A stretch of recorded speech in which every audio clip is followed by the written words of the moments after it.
How's it going, everybody? Today I'm bringing you another Despia deck profile. This one's different than all the other ones I've posted, and I really wanted to make something since I posted my last video, because I think the Banlist came out like, what, 3 days after I posted that video, and it still really blew up. That's probably like my fastest growing video, and there was a lot of love on that video. But a lot of the comments were asking for an updated version since the previous one had snow in it. So I cooked something up. I took this to a locals the other day and I got first with it. I'm really happy with it. This is something that I've created. I have not looked at any other deck profile whatsoever since then, as far as like Despia goes and the other engines in this deck. This is totally my creation. I'll go in and explain why certain ratios and certain cards are played. But I really like this deck. Once the Bestial cards come out and I can get my hands on them, I'm probably going to be playing whatever deck is playing those cards. So I do plan on trying to incorporate in this and then maybe Dragon Link, because I really want to play Dragon Link again. Like, I just need an excuse to play that deck, and those cards might be my excuse. So let's just get into this. I think this is a 42 card deck. I'm pretty sure, but y'all can count it at the end if you want. So first off, we have 3 Aluber. Of course, nothing's changed there. 3 Albaz, still the same. Sometimes I'll cut one of these games 2 or 3 if I need to, but it's just pretty standard right there. For the other Despia monsters, I'm on 2 Tragedy. I love playing 3 of this. I did have to cut one for space. In one of my games, I think it was in the last round, a 3rd actually came up because I needed a way to recycle a branded fusion, and if I had had another one, I could have banished this to set one. But I ended up still winning that match. But other than that, 3 has never come up really for me, just in that one instance. So I'm happy with 2 in this build. I'm still playing Dramaturge and Adlib, same thing, mandatory. And then for the last 2, I guess you could say they're kind of in that package, is American and Albion. So obviously, you know, I'm playing the Lost package still. I think I'd seen some comments talking about how they think that package is like really bad, or it's gotten a lot worse. And I'm kind of like on the fence about that, because I'm kind of thinking in my head, like, maybe some people don't really know like a lot of the combos you do when that card is on the field, because I'm using these cards literally almost every single duel. Like, no joke, not just every match, but like every single duel I'm doing combos with them. And this is kind of like making me want to do a combo video again. I know I put one out a couple months ago, but I'm thinking of maybe doing one with something like this. We'll see. Or maybe with the Despia and like the Bestial cards. All right, so next is kind of like the supplemental engine that's kind of different from all the other decks I've posted. And it's going to be the Predaplant engine. Oh, but you might be like, oh, but you've posted a Predaplant version before. Well, never at this ratio, and these are entirely my own, and I'm going to explain why. So, and then, of course, the honorary Stay Sailor. So, I'm assuming if you've never played this engine, I would suggest watching my other videos of the higher Predaplant count, where I'm playing like 2, 3, 3, 3, 2, and then still one of this.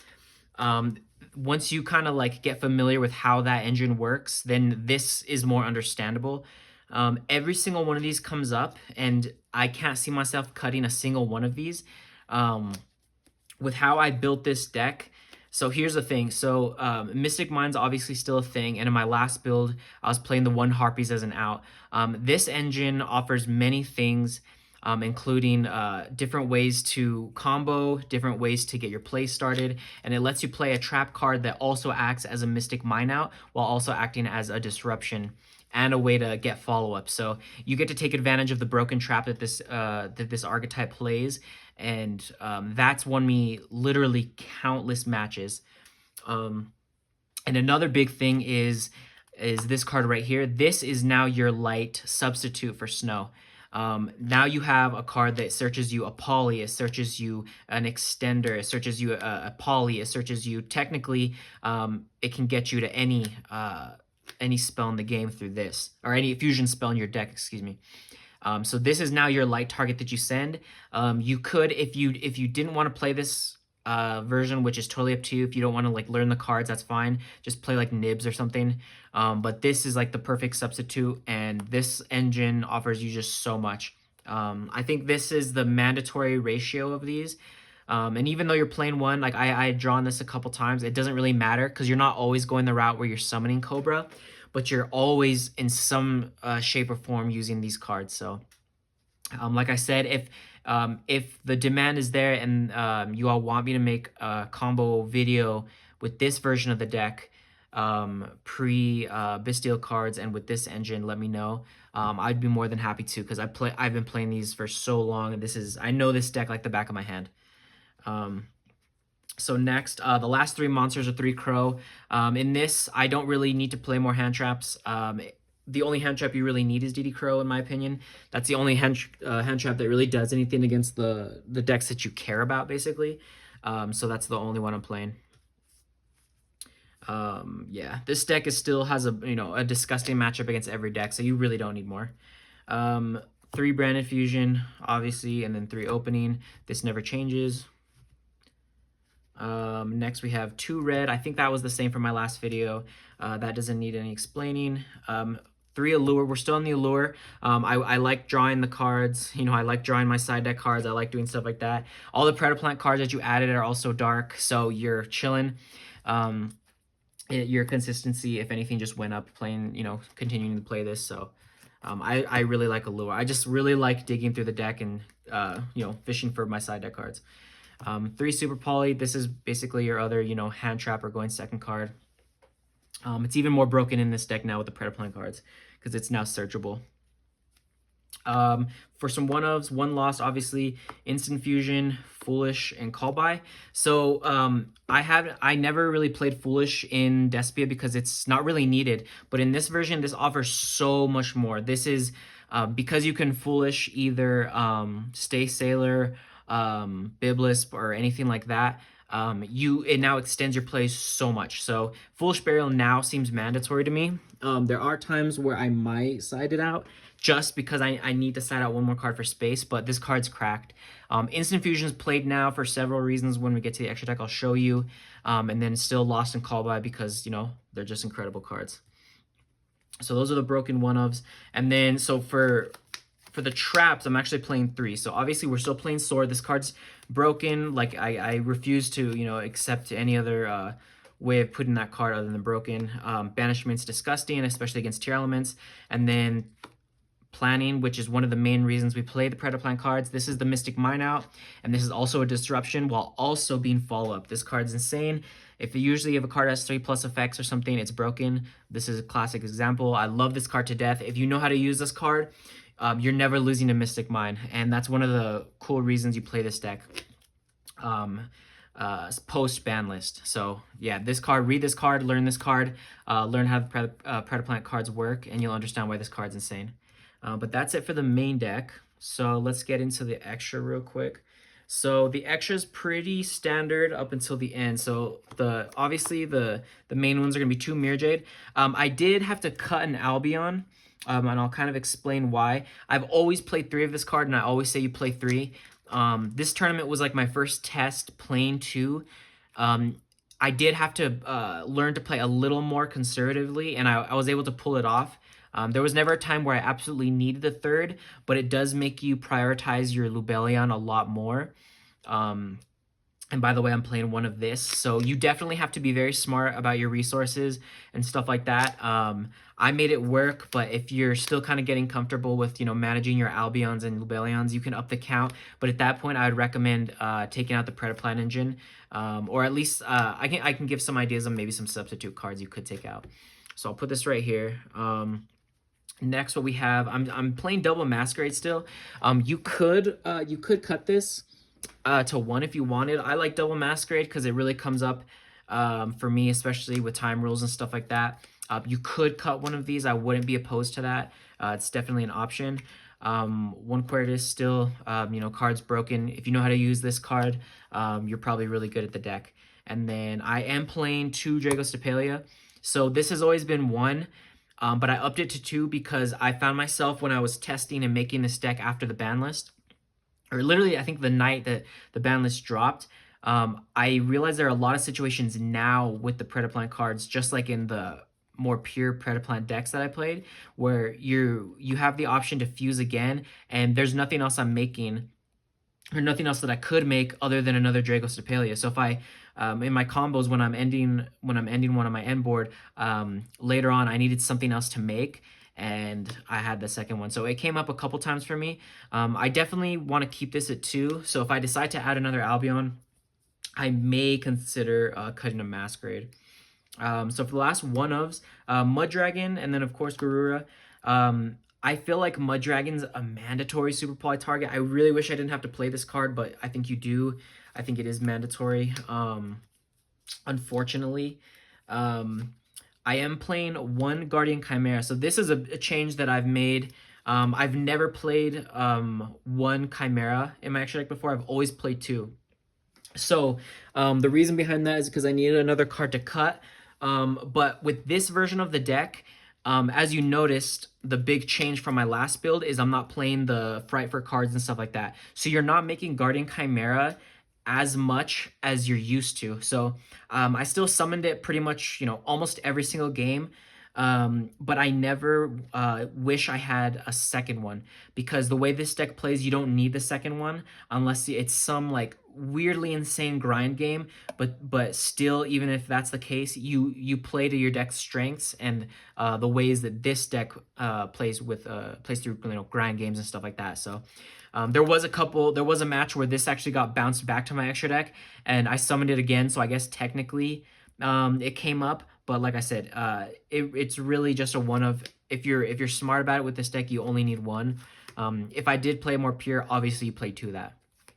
And for the last 2 one-ofs, Millenniumize, and then the one Predaplant Ambulance. So you're playing these as your 2 instant fusion targets.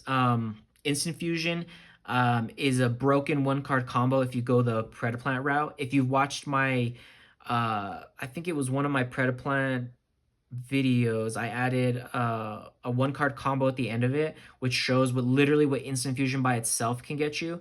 It's the same in this deck, but I wanted another instant fusion target in the form of Millenniumize. I summoned this more than I did anything else. And honestly, Millenniumize is just cracked because there's a lot of times where when you have this engraved already, you just banish this at end phase to keep this alive. So that way your opponent now has to play into this on their turn.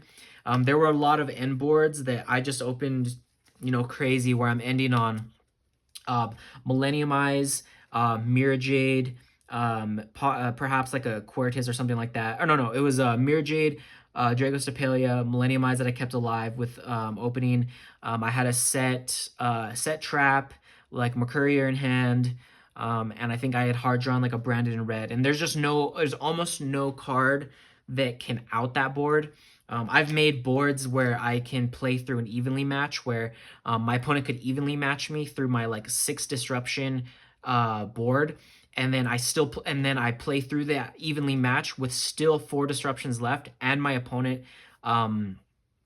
wasted their battle phase while I also have an Albion search at end phase and insane follow up in the form of Branded Fusion. So yeah, I don't know if I've probably mentioned this in a video before, but I like fusion decks, but this is probably, Despia cards, all this is probably, one of my favorite archetypes of all time. So I really know this deck pretty well. So I'm confident in saying like these ratios that I kind of made up and stuff like that, like there's a lot of testing behind it.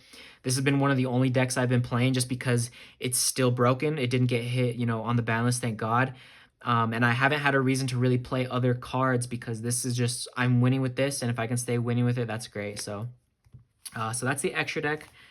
Let's go into the side. So I didn't put like an insane amount of effort into the side. You'll see some cards are the same. But one of the changes is I was playing 3 Imperm. I sided this in a couple times against like Sprite and stuff like that. I realized before the ban list that I wish I was siding this card. And so obviously when the next tournament ended up being post ban list, so I put these in. Imperm was insane for me. I'm definitely keeping it in the side for this. The rest of the cards are up for debate though. I did continue to play 3 Nib for this one. It was good. I think I drew it a couple times. It's nice. I'll probably still keep messing around with it. We'll see how the format changes this upcoming week once we get all these new cards and they're legal for play. But I was very happy with these cards right here.